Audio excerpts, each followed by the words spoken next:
One of the questions that I get asked most often as a postpartum doula, either from prospective clients or while I'm just out and about chatting with people in my daily life, is how did I even become a postpartum doula? How did I learn about doulas?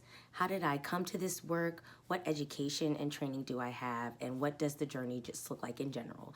And that's typically because, number one, not many people have heard of or even know what a doula is or does, much less a postpartum specific doula. And so I do spend a lot of time not only educating people on what a doula and a postpartum doula does, but also sharing about my journey to postpartum doula work. So if that sounds interesting to you, stay tuned. If you are already in the mom gang, welcome back. But if you're new here, welcome, welcome, welcome to the family. My name is Elisa. I'm a mom of two, a postpartum doula, coach, and educator, and I am passionate about all things maternal health.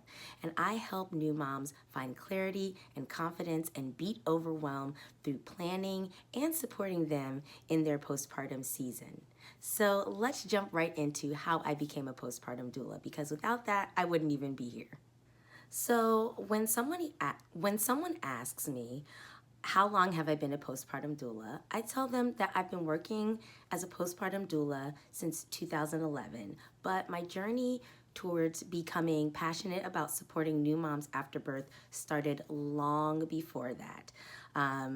I first really got an inkling of the postpartum experience all the way back in high school when I was taking a child development class as a part of an elective in my courses. And I was super excited about this class because I thought I was going to learn, how to take care of babies and children and how children grow over their lifespan and things like that. And so I was really excited about this class. And as the semester started, of course, we're going to learn about child development, so we have to start all the way at the beginning. And so we start with conception and pregnancy, and we go all the way through 40 weeks of pregnancy, in-depth dive into how the baby grows throughout the pregnancy and, how they develop and the different stages of development that the fetus goes through. And then we even went through the stages of childbirth and how childbirth affects the baby and affects the infant, and the different stages of child labor and delivery. And then we went on and talked about infant development starting at 0 weeks old, 0 days old. And I was like, hold up, wait a minute. Are we going to talk about the moms that are caring for these babies? We spent a lot of time talking about what proper or normal child development looks like from 0 days after birth all the way up to 5 years after birth. And we talked about, the optimal things that babies need to have the best possible growth and development, when things are not growing and developing properly. But we never once talked about the caregiver, which is the person that is most responsible for making sure that baby grows and develops properly. And so I thought that was very interesting, and that always stuck with me, that just inkling, that idea of what about mom? Like, mom is the caregiver, and dad too, but the parents are the caregivers, the ones that are supposed to be making sure that babies are growing and developing properly, they're eating well, they're getting cared for. And we're not talking at all about how to support that parent so that they can make sure that baby is doing as well as possible. And so that was the kind of the beginning of my journey. And so after high school, I went on to college at University of Maryland, College Park, go Terps. And I was really unsure of what I wanted to do. I knew I wanted to support moms and babies. I knew I wanted to support families, but I just didn't know what that looked like. I mean, how can you? I was 18 years old. I had no idea about the possibilities. And so I dabbled in a lot of different majors. I thought maybe I wanted to be a teacher because that's what I had always wanted to do. So I explored education, I explored sciences, biology, and I finally landed on family studies. And I really enjoyed this major because it explored family dynamics, both normal and things that fall outside the range of normal. and explored not only my own family dynamics, but the theories that shape, family therapy and different strategies for supporting families and different, nonprofit programs.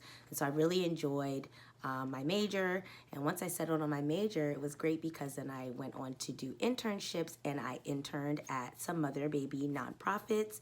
And I learned so much about moms and babies and supporting maternal and infant health.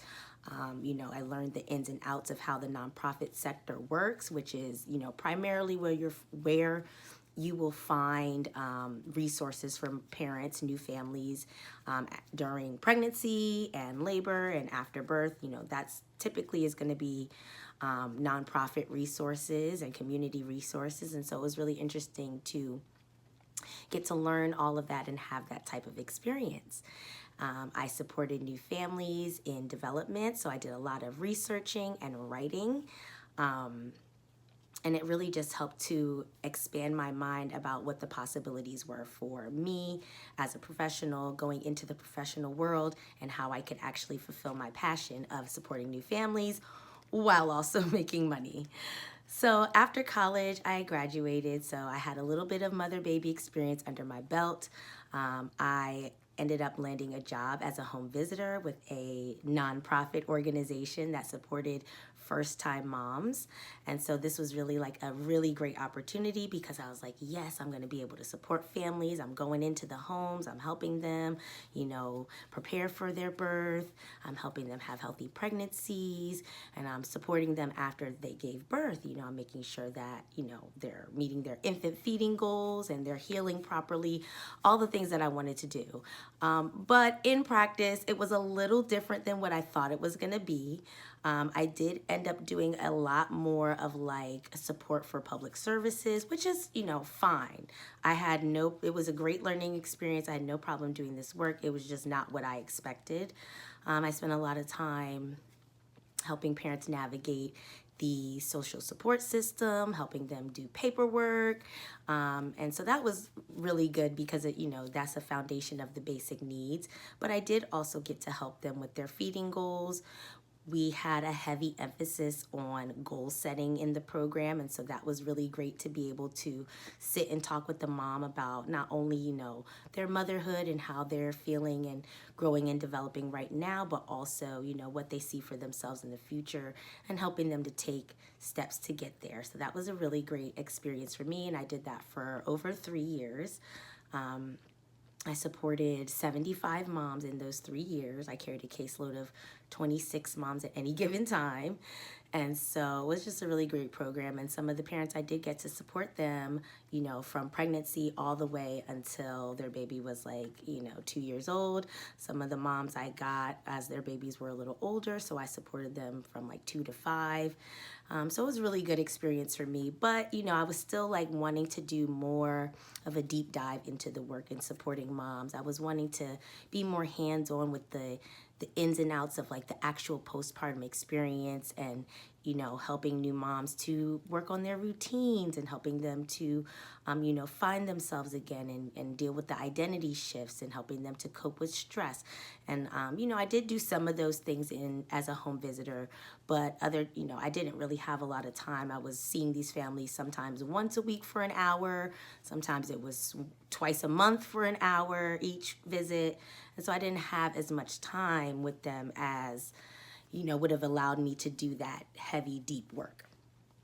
And so I then got pregnant with my son, my first baby, and I was so excited. I was like, yes, this is, what I've been learning and studying up and training for, and I'm going to be a mom myself, and I'm going to take all the stuff that I've learned as a home visitor and in my work with nonprofits, and I'm going to be able to apply that to myself. I thought I knew everything.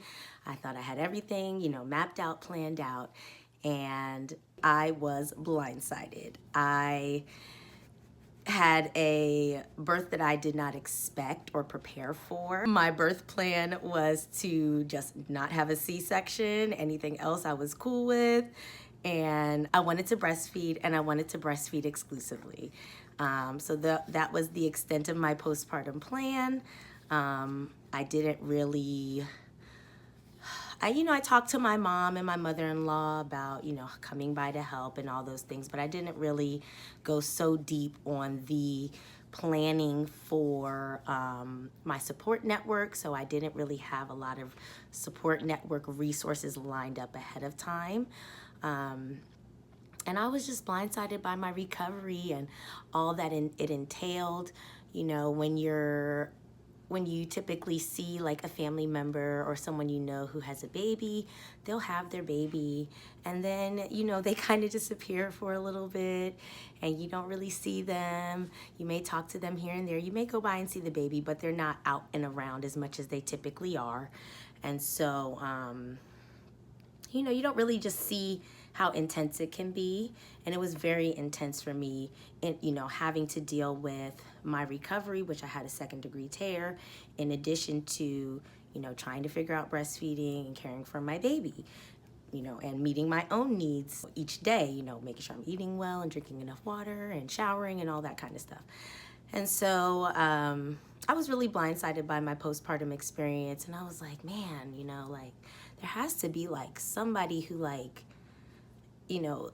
really helps with parents like this. And I had, during my pregnancy, I had worked with a doula and a birth doula and for childbirth education. And so I just was, there has to be something. And I had heard about doulas doing, postpartum visits, 1 or 2 after the baby's born, they come to check on you and all that, just like they would, just like your OB or your midwife would. And so I was like, there has to be like doulas that do more work postpartum, not just, for 1 or 2 visits after baby's born. And so I got on Google and I started Googling, and lo and behold, there were postpartum doulas, people who focus, either they did births as well, but they also did more intensive or extended postpartum work, typically overnight, or daytime support. And there were doulas who just did postpartum work. They didn't do births at all. And that just opened up a whole new world for me. The light shone on me and I said, oh, not only was this the support that I needed, but it was also what I saw as a possibility for myself as, where I wanted to take myself professionally. I wanted to still work with moms and babies, but I wanted to, kind of be with them in that postpartum season. And this is how I would be able to do that work. And so, I was postpartum with my own son. And, yes, I was still healing and recovering, but my mind was going, 1,000 miles a minute. And I ended up finding a doula training that I really aligned with, which was Birth Arts International. I took their online training and I started just reading all of the books, going through all of the assignments, going through the coursework, and the training is very thorough. So once I finished the training, I started establishing my business and I started working with clients pro bono. I supported 2 or 3 families pro bono in the first year after my son was born. And after that, I began to take paying clients. And so that's how ThePrimaDoula was born. And I really just enjoy providing that holistic, in the weeds with you, intensive postpartum support. Not only do we do a deep dive into creating your postpartum plan, but I also provide that support and fill in those gaps for you after baby's born, whether that be virtually or in person. So, if you are in the Maryland or DC metro area, check out the description box below. There's a link where you can schedule a free, no obligation consultation, and we can chat about your postpartum plan. Or if you're interested in support virtually, maybe you're a little bit far away from me, or sometimes people have a lot of hands-on support, but they want that emotional support. And so I definitely can be that type of support person for you. So yeah, just go ahead and check out the description box below. All those links will be down there. But let me just note, that I do not do births. I am strictly a postpartum doula. Births are not my ministry. I am not passionate about changing the birth narrative. I am passionate about supporting births and supporting and encouraging parents to have the birth that aligns with them, where they feel that they are in control. But being there for birth is not my ministry, is not my passion. My passion is supporting the new moms after they give birth, helping them navigate that season where you're at your most vulnerable, where you're at your most delicate, and helping you to navigate and rebuild, rebuilding you to your new normal. And so I just want to say thank you so much for tuning in to this video today. That is my story on how I became a postpartum doula. If you have any questions about my journey, please feel free to leave them down in the comments below. And if you enjoyed this video, please be sure to like and subscribe for more postpartum focused content. Thanks again. See you in the next one. Bye.